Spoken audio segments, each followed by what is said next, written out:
Hi, my name is Tara Van Geons, and today we are at Morgan Ridge Vineyards in Gold Hill, North Carolina.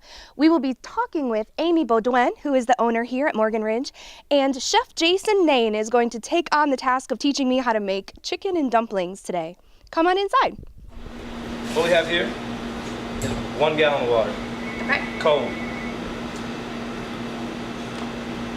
This was a whole chicken Okay. at one point in time. Oh, yes, it is. What happened? They gave it to me in half. This little thing here, you don't get much meat off of here. So what I do is give it a little slit here. Cool. Turn it here. There's a joint right there.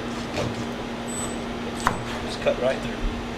I normally set this aside when I'm doing a bunch of chickens and they accumulate up, and that's a chef's knife. So right here, this is the thigh, this is the leg. We're going to come in on a slight angle. Cuts right in half.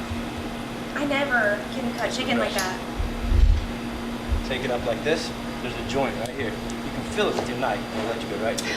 Oh, okay. Very cool. So, And why are you putting it in cold water? the reason I put it in cold water is because if you put it in the hot water first, you're going to cook the outside of the chicken before you cook the inside of the chicken. Oh. It's kind of like jumping into a hot tub, straight out of a swimming pool. You're like, you know? Gotcha. So what we're going to do is just take it over to the stove, put the lid on it, bring it to a boil, and we're going to cook it for 30 minutes. Alright, so now, once the chicken cools enough to where you can actually touch it, not hurt yourself, Okay. what I recommend is to take 2 forks and just shred it. Alright, now so the whole purpose of cooking that chicken in the gallon of water is for 30 minutes is we made a chicken broth, a stock, shall you say. So it's all natural. And now we're going to do the basis to our broth for the dumplings. Okay. 1 cup of onions, diced. Very cool. 1/2 cup of carrots, diced. 1 cup of celery, diced. Isn't that also beautiful? It's gorgeous. We're going to do 1 tablespoon of chopped garlic. Okay. 1 tablespoon of salt. 1/2 tablespoon of pepper. If you have white pepper, it's fine. You can use white or black pepper, doesn't matter. Granulated garlic, we're going to do a 1/2 tablespoon. Granulated onion, 1/2 tablespoon. Oh, okay. It just kind of, Brings it out. It just looks so pretty. hot sauce. What kind of hot sauce do you I'm use? using Frank's. Okay. Some people are Texas Pete, whatever your And your favorite is. Frank's. If you have homemade, sometimes grandpa, neighbor, uncle, somebody makes it. Somebody will make it. Whatever your favorite is, Awesome. do your own damage there. I would 1 never have thought to tablespoon. put that in there. And Worcestershire sauce, Oh, okay. 1 tablespoon. Love that. Love it. So we're gonna let that go for about 5 minutes. Oh, okay. And then what we're gonna do while that's getting going is we're gonna come over here and make some dumplings. Awesome. This is how I make dumplings when I'm at home. Okay. This is 3 cups of flour. It's all local, fresh flour. What we have here is baking powder. Baking powder. Baking powder. Okay. Baking soda makes things go. Baking powder makes things go. Oh, okay. So that's why we're adding that. We're gonna have some nice fluffy dumplings. I will say that in the past I have probably substituted, and that makes sense why. Yeah, bad idea. Bad idea. Once again, we're gonna do just a pinch of salt. Okay. Like grandma style. Pinch of pepper. Gotcha. Now at this point, you want to take your fingers and blend that baking powder and salt and pepper together. That way it's mixed nice and. This is a farm fresh egg. Awesome. Look at how much, it's such a different color than the kind you get at the store. Beautiful. This is lard. Came down the street, Wild Turkey Farms. Really? This is 2 tablespoons of lard. If you don't have access to that, you can just use regular Crisco. Now, you just got to get in there with your hands and just break up that egg. And take your fingers with that lard and just break it all up.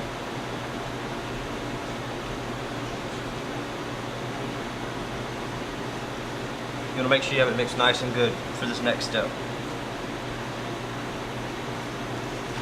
So can you tell me, I know that there's this cloth here. Can you tell me a little bit about this right here, what it is and what it's for? Well, that's one reason this dish was so close to my heart.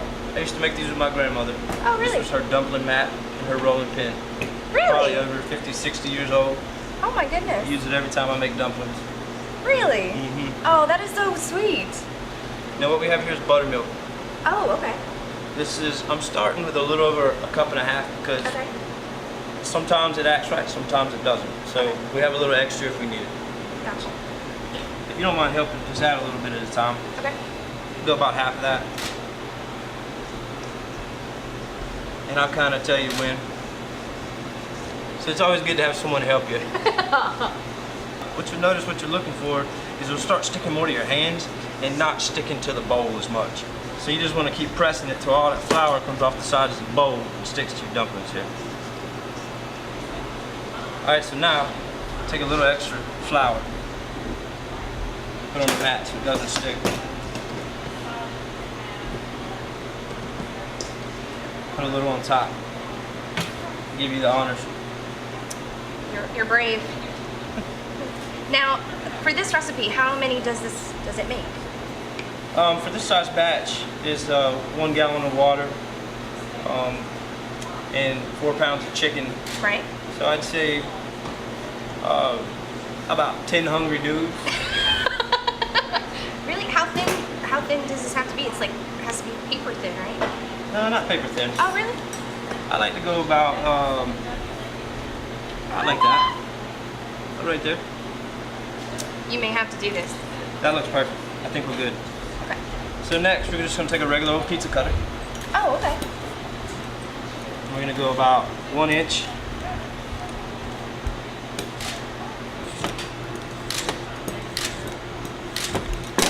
So now what we'll do is we'll take our dumpling mat.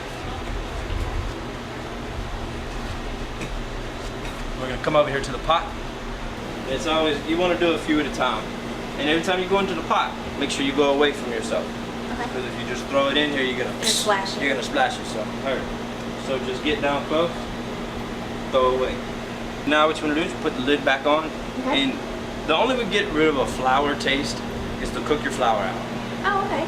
So one reason we're gonna cook this for about 20 minutes is to cook the dumpling all the way through for one, and also to cook that flour taste out Gotcha. of the dish. Oh, okay. So 20 minutes. Medium high, Medium high. 20 minutes. Okay. All that chicken that we shredded. We shredded with a fork. Awesome. Comes out roughly after it's cooked and deboned and everything, about 3 pounds. Probably. Oh, okay. Now, one thing you gotta do, this chicken was boiled. It's very bland. We need to give it a little bit of salt, Okay. a little bit of pepper. Because if Good you take idea. blah and put it into something good, you're gonna have blah. Oh, okay. So,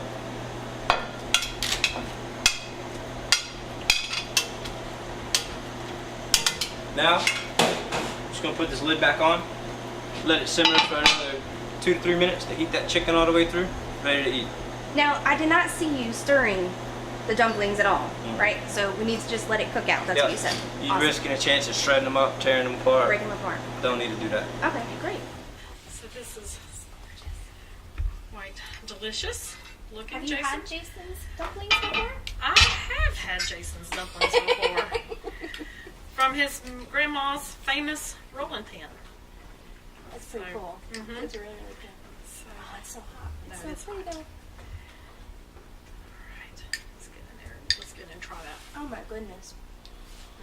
I don't know what I've been eating before, but it is not this. Yeah, he's got some kind of magic in there. Well, and he cooked it in your magic pot. He did. Yes, that is the magic pot. You take that green pot. They go, oh, that know where that pot came from. Oh. Thank you so much to Morgan Ridge for letting us come out here and kitchen crash with Jason. And thank you so much, Amy. And a very, very, very, very special thank you to the Bread Riot for providing all of the food today. Please stay tuned for more Kitchen Crashin' with Tara, and we'll see you soon. Thank you. Bye.